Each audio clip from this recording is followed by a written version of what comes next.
Hi everyone, I'm going to film a short stitch demo now to show you how to work the new Zigzag Waffle blanket. And this is the yarn I'm using, Jumbo Muffin. It's 8-ply, which is a DK weight yarn, 200 grams, it's just an acrylic yarn, color Gatsby that I'm using for the sample. You can use yarn of choice. I'm using a K-hook as well. This pattern begins with a foundation row of loops. Once I find my end. So a foundation row of loops we're going to be doing, and you can make this blanket to any size. So you're going to begin with your slip knot, and you're going to do the foundation loops row. In this case, it's chain 3, and then double crochet in the third chain from the hook. That creates your first foundation row loop. This is a large loop that you'll be working back into when you're working the next row. From there, you repeat the same process. Chain 3, again, double crochet in third chain from hook. So you now have 2 loops. And you just repeat that as many times as you'd like. You can have either an even or an odd number of loops for this pattern.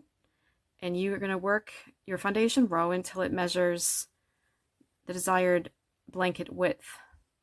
And because it is a very, very heavily textured design and stitch, you're going to want to ensure that your foundation row is a bit longer than what you want your finished size to be.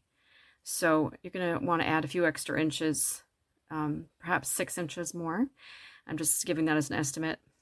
Just oversize your foundation row because it will shrink as you work back across, because it is, again, very textured. So I'll just work another loop here. So for my little swatch that I'm going to demonstrate for you, I'm just going to have 6 foundation loops to start my design, so I can demonstrate the stitch for you. At the end of your foundation row, you're simply going to do a chain 1, and it'll say in the pattern to turn and work back across the foundation row. And by turning, I simply mean that we're working the opposite direction. We're not going to be turning our loop or anything like that, turning our row over. We're just going to be working back across. So we're going the opposite direction, and we're going to be working into the center of these large loops. So for row 2 then of the pattern, this is very simple. You just simply be working 3 half double crochets in each of those loops, and in the pattern I've termed that a shell. So it's simply a shell which consists of 3 half double crochets. This pattern is, I would say, an easy skill level. It does use the post stitch, but it's relatively easy, and it is a 1-row repeat. So if you know how to do a half double crochet, you can very quickly learn to do the front post half double crochet shell, which is used for the rest of the design.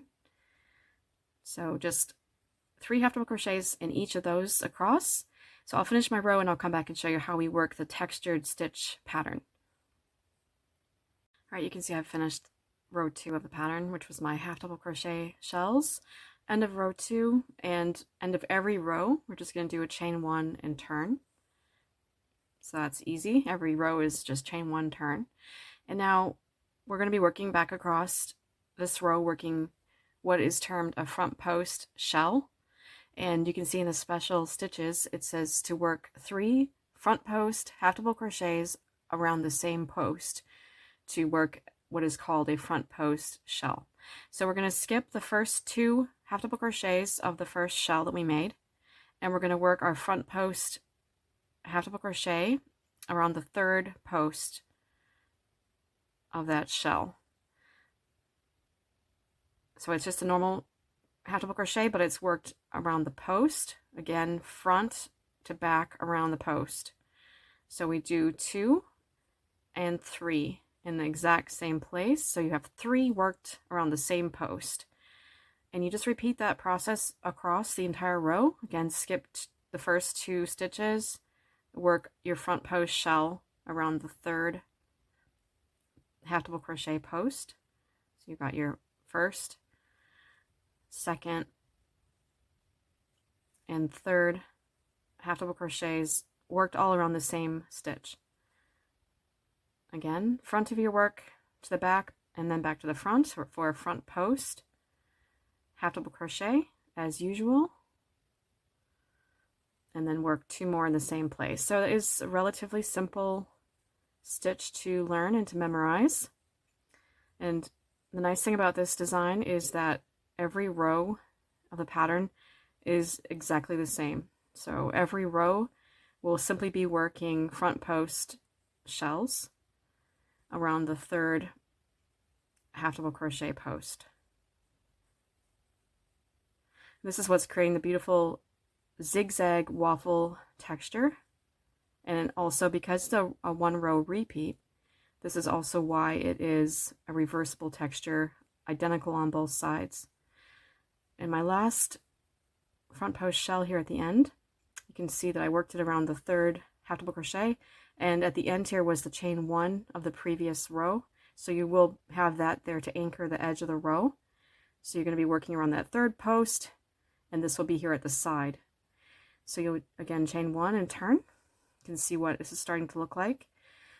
And again for the next row then, which is just a repetition of row 3, you're just again going to continue with the same process and work your front post half double crochet shell around the third post of the previous shell.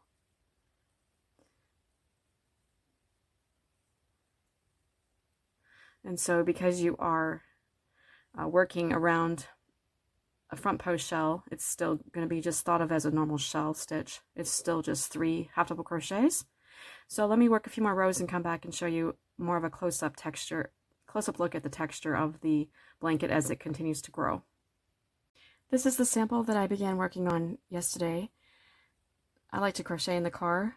I don't know if you're like me, but whenever I go on a little bit of a road trip, I always like to have a crochet project with me. And sometimes I'm also designing in the car.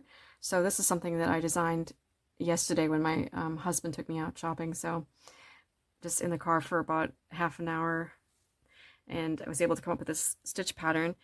I'm about 30% done with the sample, and I am planning on making it 40 inches tall. So it will be just a 30-inch by 40-inch blanket, and it's going to be just a great size for a child or perhaps a toddler. And again, you can make this to any size. And it does work up very quickly, so I think I'll get mine done probably in about 4 days, just working on it, perhaps finishing 1 skein per day. Just depends how much time I have, but definitely something you can make up pretty quickly if you need a baby shower gift or a quick project. So I love that it's a bit of a mindless 1 row repeat, especially if you are traveling and you want to just take a project that you don't have to think about. It's quite a good design for that. And so I will come back in a moment here and I'll show you what the last row of the pattern is. Just it's a slight different stitch. I just want to give you a visual on that so you're sure to be able to complete the entire afghan. When you finish the final textured row of your blanket, instead of doing a chain 1 turn, you're going to do a chain 3 and turn. I've already flipped my blanket off camera. Anyway, so now that you're going back the other way, the final row of the pattern, you're going to skip the first 2 stitches and do a front post slip stitch around the third half double crochet post. So you're creating very much a similar look to what you had with the original foundation loops row. This is going to give it a nice finished edge and finish off the sort of the waffle pattern. So again, we did the chain 3, skip 2 stitches, front post slip stitch around the third half double crochet, and just repeat that across the entire row.